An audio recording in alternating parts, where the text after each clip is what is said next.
ijambo ni rwawe, ijambo ni rwawe. Uburundi bumaze imyaka 5 buri mu ngorane z'ubukene bukomeye bw'igitoro.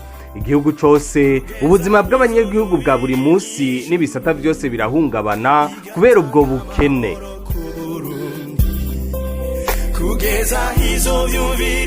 Ubukene bw'igitoro muri no myaka buri ku rugero rutigeze rushikwako mu bihe Uburundi bwari bwafatiwe ibihano n'ibihugu bibanyi, ibihugu Burundi bucishamwe ivyo bitoro kugira bishobore gushika mu gihugu. Ingaruka nizihe ku gihugu inyuma y'iyo myaka yose iheze Uburundi buri mu ngorane z'ubukene bw'igitoro? Abari barongoye igihugu mu bihe by'ibihano babigenza gute kugira igihugu ntikije mu bukene bw'igitoro nk'uno munsi?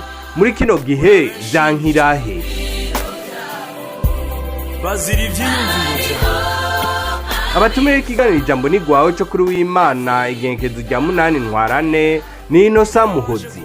Numenyesha makuru yakoreye ku bihe bitandukanye by'ingorane Burundi bwaciyemwo. Faustin Ndikumana arongoye ishirahamwe rihamagarira abarundi guhindura ingendo parcelle. Ikiganiro ijambo ni rwawe muzogikurikirana ku mihoro itandukanye ya radio RPA kuva igihe cy'isaha 12 z'umugoroba mu masaha y'Ibujumbura.